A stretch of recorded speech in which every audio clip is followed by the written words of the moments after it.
What is going on, everybody? It is good to be back. Let me tell you, it's nice to take a couple days off, right? Especially at the start of this latest international break, because there's going to be a long international break. But it is nice to take a couple days off, just relax, not really worry about a whole lot.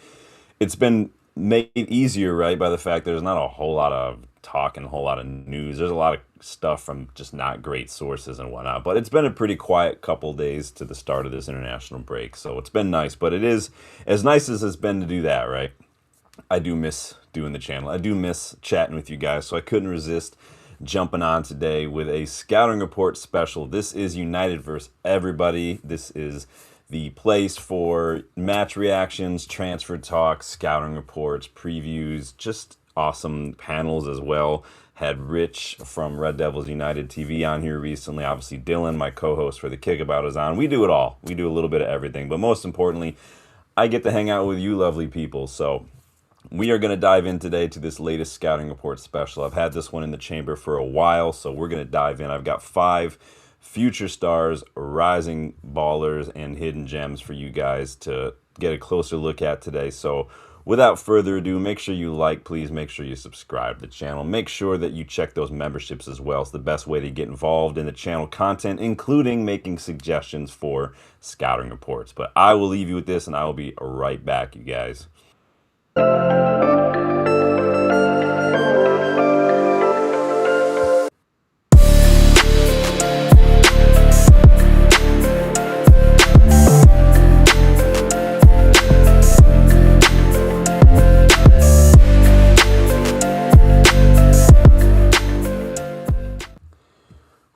How's everybody's week going? It is Tuesday. It doesn't feel like Tuesday. It feels like a Monday today. You know, I always say stuff like that, but it's just the way I feel. Sometimes I don't even remember what the day of the week is because everything just kind of blurs together. Since COVID, really everything is kind of blurred together, right? We're working from home. The boundaries between work and relaxation to kind of blur. I don't think I've worn because you guys know I'm a therapist, so I see clients, but I work from home and I haven't really had to wear like normal pants to see clients in a while because it's just they see what you see. They see what you guys see. Now I blur out the background, right, because that's a little unprofessional. But I did have one client, not gonna lie, I did have one client who was a Liverpool fan, did not blur a fucking thing. Just let him sit there and stew. But let me see what's involved in the chat here, you guys. Make sure you like, subscribe to the channel if you guys are new. Yes, do hit the like button, as Danny says. Big up Danny B in the house. If you guys want to learn anything about South American players, check out Danny B. I might just start a second channel just for the scouting reports and just let Danny B run it because he knows his stuff. But Danny, you gotta wait and see, bud. But you have a good eye. I knew you'd probably recognize him. Big Jim's in the house. What up, Jimbo? Hope you're having a good day, my friend.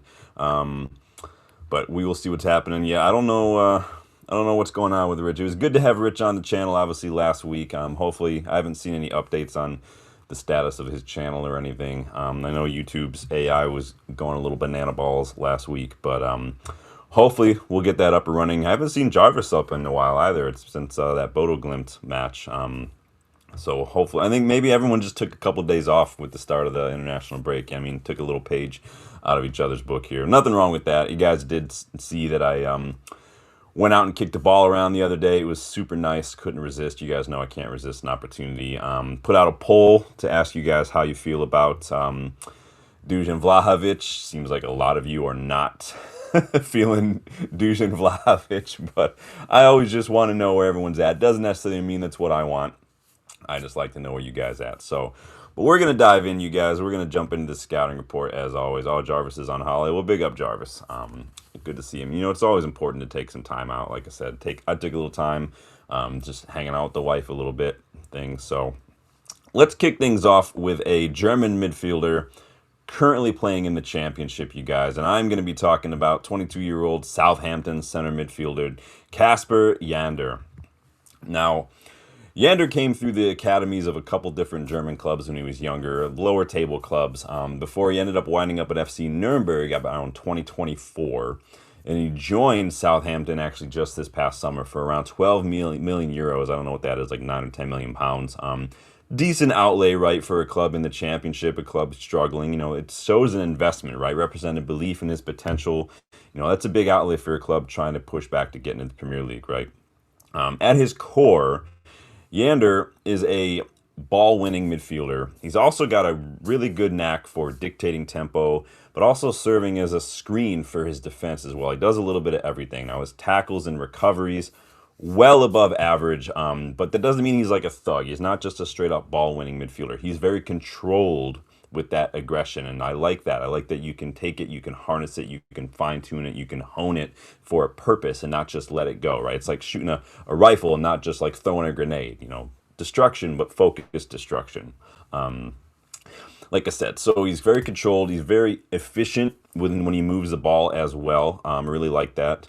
You can see he covers a lot of ground for Southampton, but it's not that he's chaos. He kind of like Michael Carrick when he played for United, he brings structure and calmness and control to the midfield. He is tied right now fourth in the league for tackles per 90, which is the 87th percentile, so well above average. 82nd percentile for aerial duels, 70th all around for duels. His pass completion is in the top 5%. And it's because he's like I said, very efficient with the ball. These short, effective passes that he's always an option, but he just finds the space, finds an open teammate, and he just keep things ticking. He also has a couple goals this season, but he works hard. He maintains possession as well. He's got good awareness, good positioning, reads the game really, really well. You guys know I love footballing IQ, being able to read the game. He's very press resistant on the ball. Just very comfortable, very composed, even receiving the ball under pressure as well. He's just a good midfielder. Again, calmness, structure on the pitch, very similar to Michael Carrick as well. He's already attracting attention from Bundesliga clubs, maybe looking to bring him back to Germany. I've seen Hoffenheim linked, RB Leipzig linked, Stuttgart, Ajax even in the Eredivisie have also been linked. If Ajax are looking at you, that typically means that you've got a little something about you. You can do a little bit of everything. Now, his value, though, has doubled, meaning it's going to take about 20 to 25 million euros. That's what the price that I'm seeing as well. But what are you guys seeing? Danny says, yeah, just signed him, Shea Charles. Yeah, we did do a scouting report on Shea Charles last year at Southampton, if you guys remember. But physically, I mean, he's not super tall. He's not, like, huge, but he's just very fit. He kind of reminds me a little bit of, like, Conrad Leimer, Ander Herrera a little bit in the way he uses his size, but again, he's a little bit more composed and controlled. Very good midfielder. I really like Caspiano. We're going to see what happens this summer.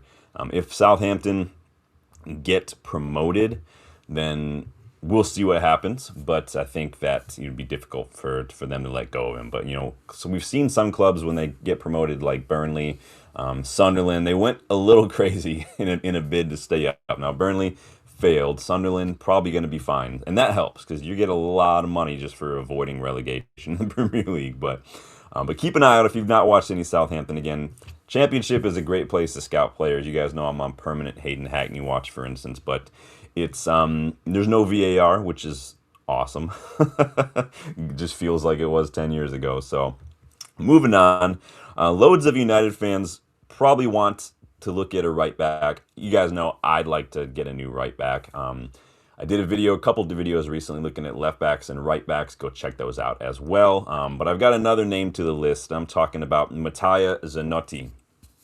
He's a 23-year-old Italian Inter Milan Academy product. He's currently playing for FC Lugano in the Swiss League. He's been there for a couple years now. 2 goals, 9 assists last season from the right back position. He's got 1 goal, 3 assists this season. He's been in the team of the week twice this season. He is a very high-energy, attack-minded fullback whose game is really built about getting chalk on the boots, right? He's just going to hold the width. He's going to spread the pitch a little bit, constantly making these overlapping runs. Very old school in that regard, very Gary Neville-ish in that regard. He's going to maintain the run, overlap, and then put a ball in the box from a wide area. He's got a very, very good first touch, very comfortable on the ball, very good in 1v1 situations. And he links up really, really well with wingers and midfielders well, whether that's triangles to get out of trouble or just, again, those overlapping runs.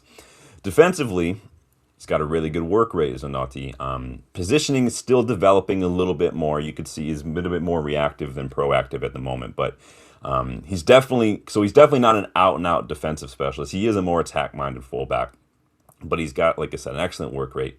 But even though he's not full on defensive, he's still tied right now for 10th most tackles for 90 in the Swiss league. He's well above average when it comes to shots on target, the assists, the pass completion, long balls, cross accuracy, duels, touches in the box, blocks, dribbled past. All these percentiles are well above average. So I like what I see from him. A few Serie A clubs are interested. Were interested this past summer. I saw Genoa, Bologna. He's got about a 15 million euro price tag from what I recall. So not much, but really good. I like him a lot. He's, like I said, still young enough coming up. I think he could probably do with maybe a step up from the Swiss league.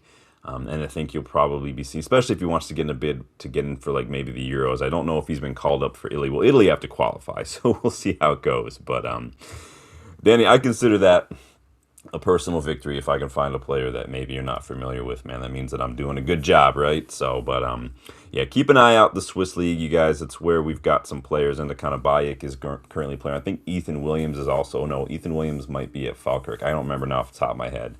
But we've got a player at Lausanne in the Swiss league as well. But Zanotti, good little Italian right back, probably going to be due for a step up soon. So we'll see what happens with him. Moving on, I want to talk about a defender that starting to draw a little bit more attention in the news, and that is Nnamdi Collins. Started out at Fortuna Dusseldorf, where he was born. He was born in Dusseldorf. Before joining the academy of Borussia Dortmund, where he was also playing in the under-19s as a 16-year-old. So, again, well above average. Ended up joining Eintracht Frankfurt in 2023, and that's where he's been since, you guys. He's 22 years old, good height, good 6'3". He's versatile, can play center back, has been playing right back this season as well. So you guys know that that's also almost a two birds with one stone situation. Very similar to like Santiago Mourinho, who I covered in my right back video. Center back, also very capable of playing right back as well. But again, natural position is center back. He's very athletic center back as well. He's got pace. He's very agile considering his size. Physical. He's got really good recovery speed as well. If you're playing a high line, I think he can handle that just fine. But he's also very, very good in duels, and a lot of it has to do with his agility. Again, when you're a big guy, sometimes you can be a great defender, but these pacey, agile, tricky wingers can cause you problems. We see that all the time, right? But he can handle himself.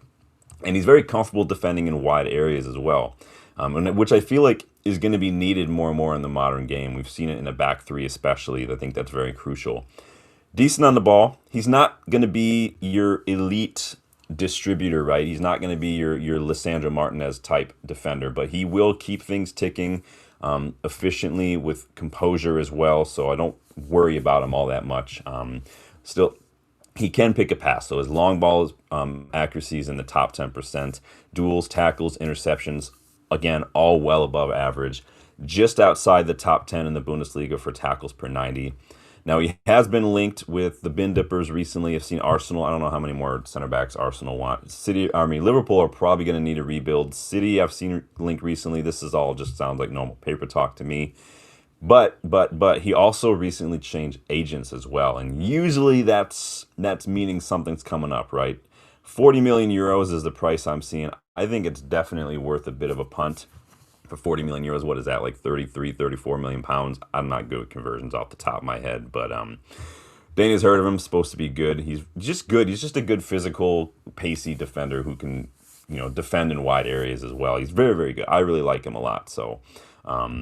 You might be thinking of someone else. He's born in Dune. Now he might be eligible. I didn't see him. He might be, but I didn't notice that time. He's born in Germany. He is German. I think he's represented Germany as well. So it is what it is. He might be getting too old, I think, now. But like I said, most heavily linked I've seen him is Liverpool so far. But we'll see. Let's hope that we can do something. They did just get Jeremy Jacquet.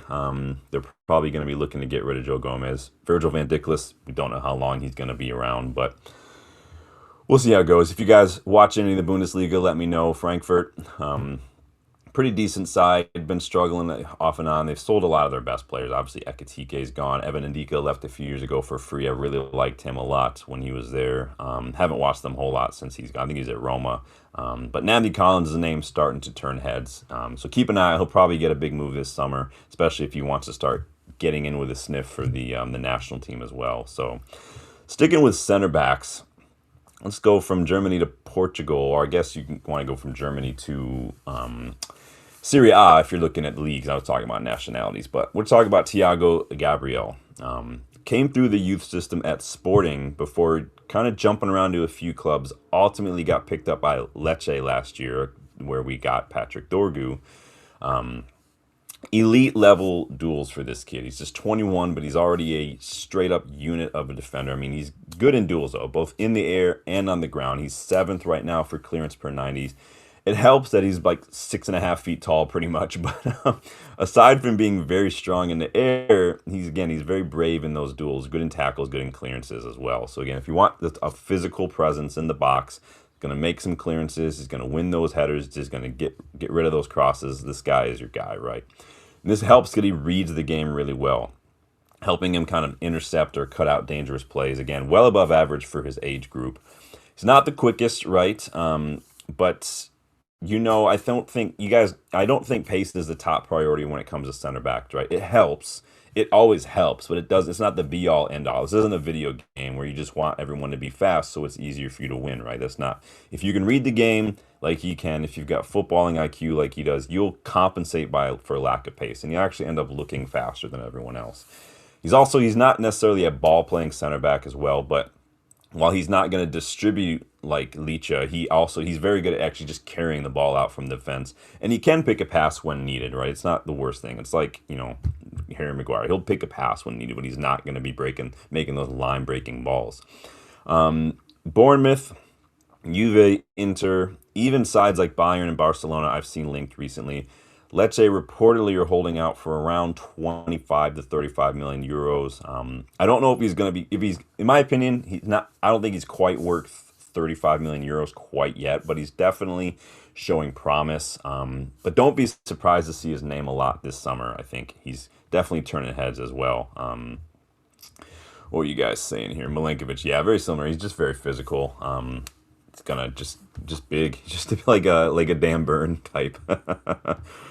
Dabasi, big up Dabasi, says Yander is good, but can he work in the EPL? Maybe. We'll see. I think if you could do it in the championship, you're definitely ahead of the curve when it comes to other leagues, in my opinion. Championship is longer, more physical as well. And I think that you can't hide as much, I think, in the championship. It's very, very physical. Like I said, it is a bit more of a marathon. So, but I think that Yander has shown, coming from Germany over to Southampton, I think he's done. And we'll see if Southampton get promoted. There's a good chance that he stays. They don't need the money at that point. They put a lot of money into him, so we'll see. But Thiago Gabriel, if you want a big physical guy in the box, who's just really developing. It's hard to pinpoint where he stands out aside from just physicality at this point. So rounding things out today, you guys, make sure you subscribe for me. Danny kind of spotted this kid in the thumbnail earlier, but we're going to talk a little bit about, those are his percentiles for you guys if you wanted to see them. As you can see, top 6% for aerials and those defensive contributions. So very, very good. And you can see the shot attempts. When you're a center back, you win in those duels and stuff, all the aerial duels, and then you see the shot attempts go. That typically means you're getting on the end of stuff on corner kicks. So let's talk about Geronimo Gomez Matter. Sticking with midfield for my final player of the day. The youngest player I have for you today at just 17 years old. He is one of the most exciting and promising young talents coming out of Argentina in years. Plays for Newell's Old Boys right now. He is a bit of a box-to-box kind of a midfielder. He could do a little bit of everything. He's good on the ball. He can read the game really well. He's got a good passing range. He gets stuck in. Football IQ is off the charts for someone who's so young. And his press resistance, man, I'm super impressed with it. Fans of Newell's, fans of the Argentina League, fans of Argentina, right? They rave about this kid. As an all-around midfielder, he has both freedom to kind of operate deeper and in more advanced pockets as well. A little bit like a João Neves, a little bit. But again, comfortable on the ball, good first touch, solid ball retention, creative instincts. He's very suited to linking play as, again, that box-to-box man. He has played 10 at younger levels as well. Like, he's not had a whole lot of starts this season because the season's not that deep yet. But you can see kind of he's going to play as like one of those eights, one of those wide midfielder roles. But he's got confidence. He's really good at receiving the ball under pressure. And kind of like Cobby, just kind of carrying it through that pressure, finding the space to move it forward if he needs to. Really good link-up play. Well above average for his age group when it comes to vision and passing and moving the ball as well. Really good understanding of this positioning and how to link runs in midfield as well. You've seen this in some of his youth international matches with Argentina as well. Work rate, very, very good for such a young player. Hard working. Oops, don't have a percentiles because he hasn't played that much this year. Sorry, forgot about that. Hardworking, really engaged, really switched on, willing to get stuck in both in and off the ball as well. Different phases of attack, different press triggers and everything. He just shows an understanding and a willingness to get stuck in with that. He's a bit of a leader as well. He was the youngest player for Newell's to wear the armband. So again, there's something in there that, again, those intangibles that I'm always trying to keep a lookout for as well. Argentina were so concerned about his involvement in the Under-17 World Cup that Newell's agreed to keep him out of the first team just so he can prepare. Again, Argentina see this kid as the future. Didn't play from Newell's from October to January, again, as a result, which is why his numbers are a bit off, why there's not many percentiles, because he was kept out so he could play for Argentina. I don't like it necessarily, but again, it does say a lot about where they see this kid. He's still very young, not trying to hype him up too early like a lot of people were doing with like Mastantuono and whatnot, but he's definitely got something. Everybody can see it, especially if you're an Argentina fan. He is an absolute boss. I'm really excited to see where this kid goes. Let's see here. Danny says Wilcoxville, definitely know that German lad. Yeah, I'll bet he's got an eye on him as well. Let's see. Yeah, he's techie. I really like this kid a lot. I think he could be a really good midfielder. He's very similar to Cobby in many ways as well, but I think that he's probably, I mean, again, the Argentina, they love him. They're like they're putting country before club right now with this kid. Yeah, he's versatile. Could play a couple different roles in midfield as well. But we'll see. Talking about Muzakaitis, Dabasi. I don't know. We haven't heard much around. We get linked to a lot of people, man. We've been linked to. There's a lot of young midfielders I would bring in as backups, right? For someone like, let's say we got like Elliot Anderson or Sandro Tonali. I would definitely go look at someone like Mokio. I watched Ajax play Feyenoord the other day in that big derby. Mokio standing out. I really like the look of Mokio. We scouted him a while back on the channel as well. Urenki, still another one up there that I'd take. I'm really, really warming up to Alex Scott too at Bournemouth. He was absolute standout when we drew 2-2 with them recently. Obviously the ref, Stuart Atwell, was the man of the match for that one. But Scott, I think, is showing he's stepped up. The only worry with Scott is really the injuries.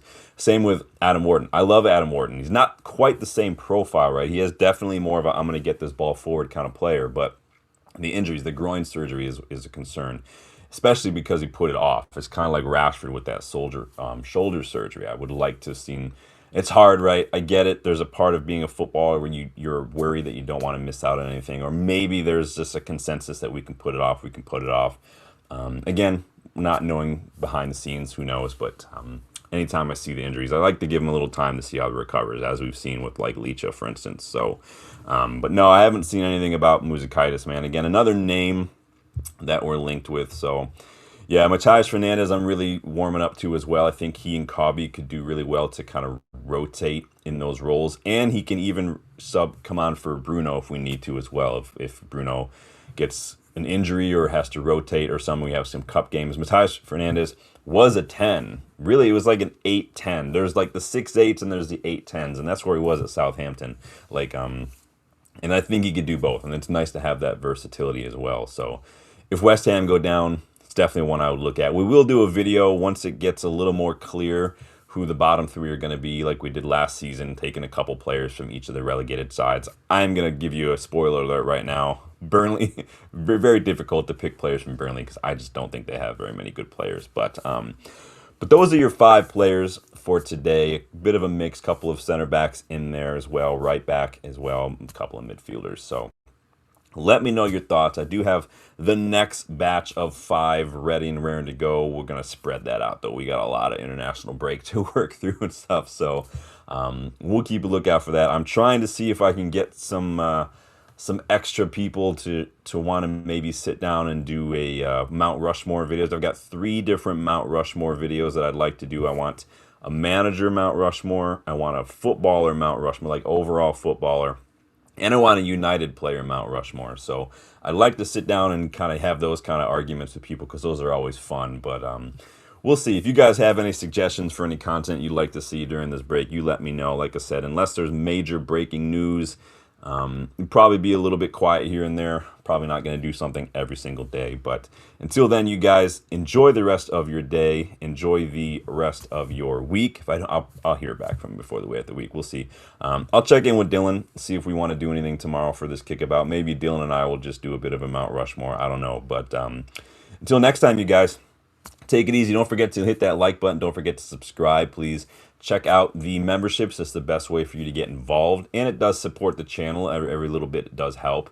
But again, Starting 11 and Legends members can make suggestions for players for the scouting report. And they also get access to the WhatsApp group as well. Keep it clean. Keep it respectful. Don't share the link to the WhatsApp group, please. That would be a bummer if I had to close it down and start a new one. But Legends members also get exclusive early access to videos like my recent case for and case against Michael Carrick videos. So go check those out if you haven't yet. Again, Legends members get exclusive early access before they go public. So always consider that.